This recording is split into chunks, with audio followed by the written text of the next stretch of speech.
अगर मैं आपसे कहूँ कि आपके घर में सुबह बनने वाली चाय और देश की इकोनॉमी के बीच एक बहुत बड़ा सीक्रेट कनेक्शन है, तो क्या आप मानेंगे?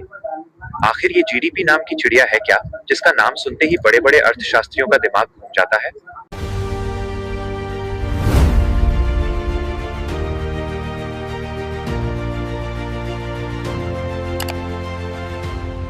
नमस्ते दोस्तों, आज हम बात करने वाले हैं उस 3 अक्षर के जादुई शब्द की, जिसे सुनकर बड़े-बड़े नेताओं के पसीने छूट जाते हैं और न्यूज़ एंकर टीवी पर ऐसे चिल्लाते हैं जैसे उनके समोसे की चटनी खत्म हो गई हो। जी हाँ, हम बात कर रहे हैं जीडीपी की, यानी ग्रॉस डोमेस्टिक प्रोडक्ट। हिंदी में कहें तो सकल घरेलू उत्पाद। नाम सुनकर ही नींद आने लगती है ना? ऐसा लगता है जैसे स्कूल की अर्थशास्त्र की कोई बहुत ही बोरिंग सी क्लास चल रही हो, जहाँ मास्टर जी की आवाज़ किसी लोरी से कम नहीं लगती। लेकिन टेंशन मत लो, आज हम इसका ऐसा मजेदार ऑपरेशन करेंगे कि आपको अर्थशास्त्र से भी थोड़ा थोड़ा प्यार हो जाएगा। तो ये जीडीपी आखिर किस चिड़िया का नाम है? मान लीजिए आपका एक घर है। उस घर में एक महीने में जितने भी पापड़ बेले गए, जितनी चाय बनी, जितने कपड़े धुले, अगर उन सब की कीमत जोड़ दी जाए तो वो आपके घर की जीडीपी हो गई। बस देश को एक बहुत बड़ा घर मान लीजिए। एक साल के अंदर हमारे देश की बाउंड्री के अंदर सुई से लेकर हवाई जहाज तक जो भी नया सामान बना है और जो भी सर्विस दी गई है, माइनस जैसे डॉक्टर का इलाज, टीचर की पढ़ाई या आपके बाल काटने वाले नाई की कटिंग माइनस, उन सब की फाइनल मार्केट वैल्यू को अगर हम एक बड़े से कैलकुलेटर में डालकर जोड़ दें तो जो नंबर निकल कर आता है वही है हमारी जीडीपी। अब आप सोचेंगे, भाई इसमें ग्रॉस ग्रॉस क्या है? क्या ये वो छीछी वाला ग्रॉस है? बिल्कुल नहीं। अर्थशास्त्र की दुनिया में ग्रॉस का मतलब होता है टोटल यानी कुल, और डोमेस्टिक का मतलब है घरेलू, मतलब हमारे देश की सीमाओं के अंदर। चाहे वो कंपनी हमारे देश की हो या फिर कोई विदेशी कंपनी, मान लो अमेरिका या जापान की कोई कंपनी यहाँ आकर अपने मोबाइल या कार बना रही हो, अगर वो चीज़ हमारे देश की ज़मीन पर बनी है तो वो हमारी जीडीपी में ही गिनी जाएगी। इसे ऐसे समझो, आपके घर में अगर पड़ोस वाली आंटी आकर स्वेटर बुन रही है तो वो स्वेटर आपके घर की डोमेस्टिक बाउंड्री में बना है, इसलिए तारीफ आपको ही मिलेगी। लेकिन इसमें एक बहुत बड़ा कैच है। इसमें हम सिर्फ फाइनल गुड्स यानी पूरी तरह से तैयार माल को ही गिनते हैं। मान लो आप हलवाई की दुकान पर गए और एक मस्त गरम समोसा खाया। समोसे में आलू भी है, मैदा भी है, तेल भी है और वो हलवाई की मेहनत भी है। अब अगर सरकार आलू की कीमत अलग जोड़े, मैदे की अलग और फिर पूरे समोसे की कीमत अलग जोड़ ले, तो भाई साहब जीडीपी इतनी ज्यादा हो जाएगी कि हम सब खुद को रातों रात अरबपति समझने लगेंगे। इसे डबल काउंटिंग यानी दोहरी गिनती कहते हैं। इसलिए हम सिर्फ उस फाइनल समोसे की कीमत जोड़ते हैं जो आप 15 रुपए में खाते हो। अंदर का आलू, मैदा और मसाला सब उस 15 रुपए में अपने आप जुड़ गया। और हाँ, एक बात और, पुरानी चीजों को बेचकर जो पैसा आता है वो जीडीपी में नहीं जुड़ता। मतलब अगर आपने अपनी पुरानी बाइक अपने दोस्त को चिपका दी तो उससे देश की जीडीपी नहीं बढ़ने वाली, क्योंकि जब वो बाइक पहली बार नई बनी थी तब उसे जीडीपी में पहले ही गिना जा चुका था। बार बार गिनेंगे तो इकोनॉमी भी कंफ्यूज हो जाएगी कि ये चल क्या रहा है। अब एक और मजेदार बात, ये जीडीपी हमेशा न्यूज में क्यों रहती है और सरकारें इस नंबर पर इतना क्यों इतराती हैं? देखो, जीडीपी एक तरह से देश का रिपोर्ट कार्ड है। जैसे बचपन में आपके स्कूल के नंबर आते थे और शर्मा जी का बेटा आपसे ज्यादा नंबर ले आता था तो घर में कैसा महाभारत होता था, याद है ना? बिल्कुल वैसे ही जब किसी देश की जीडीपी बढ़ती है तो उसका मतलब है कि देश में ज्यादा सामान बन रहा है, ज्यादा लोगों को नौकरियां मिल रही हैं और देश का विकास हो रहा है। मतलब देश का रिपोर्ट कार्ड एकदम टॉप क्लास आ रहा है। और अगर जीडीपी गिर जाए तो समझ लो इकोनॉमी की खटिया खड़ी हो गई है। इसका मतलब है कि फैक्ट्रियां बंद हो रही हैं, लोगों की नौकरियां जा रही हैं, बाजार में कोई सामान नहीं खरीद रहा और देश के खजाने में सिर्फ चूहे दौड़ रहे हैं। इसीलिए हर देश चाहता है कि उसकी जीडीपी का ग्राफ रॉकेट की तरह बस ऊपर ही जाता रहे। लेकिन एक सवाल है, क्या जीडीपी से सब कुछ पता चल जाता है? क्या ये एकदम परफेक्ट रिपोर्ट कार्ड है जिसमें कोई गलती नहीं? मान लो एक आदमी दिन भर में 100 पेड़ काटता है और उन्हें बेच देता है, तो उसकी लकड़ी बिकने से जीडीपी तो बढ़ेगी, लेकिन जो भयंकर प्रदूषण हुआ, जो ऑक्सीजन कम हुई, ग्लोबल वार्मिंग बढ़ी, उसका क्या? उसका तो कोई हिसाब ही नहीं है।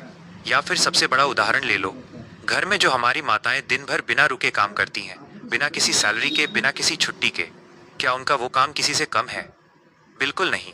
लेकिन हमारी ये महान जीडीपी उनके काम को गिनती ही नहीं है, क्योंकि उसमें पैसे का कोई लेन देन नहीं होता है ना। ये सरासर नाइंसाफी। चलिए अब उस सबसे बड़े कंफ्यूजन को दूर करते हैं जो न्यूज़ वाले हमें रोज बेचते हैं, माइनस रियल जीडीपी बनाम नॉमिनल जीडीपी। ये दोनों आखिर क्या बला हैं? मान लीजिए साल 2011 में हमारे देश में सिर्फ 100 समोसे बने। एक समोसे की कीमत थी 10 रुपए, तो टोटल जीडीपी हुई 1000 रुपए। अब आ गया आज का समय। मान लेते हैं देश ने कोई तरक्की नहीं की और आज भी सिर्फ 100 समोसे ही बन रहे हैं, लेकिन महंगाई डायन ने समोसे की कीमत बढ़ाकर 20 रुपए कर दी है। अब अगर आज की कीमत से जीडीपी निकालें तो 100 समोसे गुणा 20 रुपए यानी 2000 रुपए। अब न्यूज पर ब्रेकिंग न्यूज चलेगी। बधाई हो, हमारी जीडीपी 1000 से 2000 हो गई। हमने देश की इकोनॉमी डबल कर दी। लेकिन क्या असल में हम डबल अमीर हुए? बिल्कुल नहीं। समोसे तो आज भी 100 ही बन रहे हैं, बस महंगाई बढ़ गई है। तो ये जो महंगाई वाला गुब्बारा फुलाकर बढ़ा चढ़ाकर नंबर दिखाया जाता है, इसे कहते हैं nominal GDP. Nominal GDP, nominal GDP. और जब समझदार अर्थशास्त्री एक बड़ी सी सुई लेकर इस महंगाई के गुब्बारे को फोड़ देते हैं और पुरानी कीमत पर ही हिसाब लगाते हैं ताकि असली ग्रोथ पता चले, उसे कहते हैं रियल जीडीपी। Real GDP. असली रिपोर्ट कार्ड रियल जीडीपी ही होता है। नॉमिनल तो बस दिखावा है, बिल्कुल इंस्टाग्राम के फिल्टर की तरह। असली चेहरा तो रियल जीडीपी ही दिखाती है। अब आते हैं इस बात पर कि ये महान जीडीपी आखिर नापी कैसे जाती है। इसके लिए 3 तरीके हैं, लेकिन सबसे मशहूर है खर्चा वाला तरीका, यानी एक्सपेंडिचर मेथड। इसका एक सिंपल सा फॉर्मूला है, C जोड़ I जोड़ G जोड़ X माइनस M। दिमाग के ऊपर से गया ना? रुको, इसे हलवे की तरह आसान करते हैं। C मतलब कंजम्पशन, खपत, जो भी आप और हम खर्चा करते हैं। पेट्रोल भराना, नए कपड़े खरीदना, पिज्जा खाना या फिर जिगरी दोस्त की शादी में नागिन डांस करके पैसे लुटाना, ये सब C है। I मतलब इन्वेस्टमेंट, निवेश, जो कंपनियां फैक्ट्री लगाने, नई मशीन खरीदने या ऑफिस की बिल्डिंग बनाने में खर्चा करती हैं। G मतलब गवर्नमेंट स्पेंडिंग, सरकारी खर्च, हमारी प्यारी सरकार जो पैसा खर्च करती है। रोड बनाना, अस्पताल बनाना, सरकारी कर्मचारियों को सैलरी देना या इलेक्शन से पहले वाले वादों पर पैसा लगाना। और आखिर में X माइनस M यानी एक्सपोर्ट्स माइनस इम्पोर्ट्स, जो सामान हमने विदेशों को बेचा, एक्सपोर्ट, उसमें से जो बाहर से खरीदा, इम्पोर्ट, उसे घटा दो। अब अगर हम दुनिया को माल बेचेंगे ज़्यादा और उनसे खरीदेंगे कम, तो हमारी जीडीपी रॉकेट बन जाएगी। लेकिन हम तो भाई चाइनीज़ इलेक्ट्रॉनिक सामान और बाहर के कच्चे तेल के दीवाने हैं, तो अक्सर हमारा इम्पोर्ट ज़्यादा ही हो जाता है। अब एक और कड़वा सच सुनिए, जिसे सुनकर थोड़ा बुरा लग सकता है। Minus GDP per capita, GDP per capita यानी प्रति व्यक्ति आय। जब न्यूज़ में आता है कि भारत दुनिया की 5वीं सबसे बड़ी अर्थव्यवस्था बन गया है, तो सीना गर्व से चौड़ा हो जाता है। बिल्कुल सही बात है, हमारी टोटल जीडीपी बहुत बड़ी है। लेकिन जब हम इस पूरी जीडीपी को देश की 140 करोड़ से ज्यादा की जनसंख्या से डिवाइड भाग कर देते हैं, तब जो नंबर आता है वो है जीडीपी पर कैपिटा, यानी हर आदमी के हिस्से में औसतन कितना पैसा आया। और यहाँ आकर हमारी इकोनॉमी की गाड़ी थोड़ी पंचर हो जाती है। इसे ऐसे समझो, एक बहुत बड़ा और महंगा फैमिली साइज पिज्जा है, ये है हमारी टोटल जीडीपी, लेकिन उसे खाने वाले 140 करोड़ लोग खड़े हैं।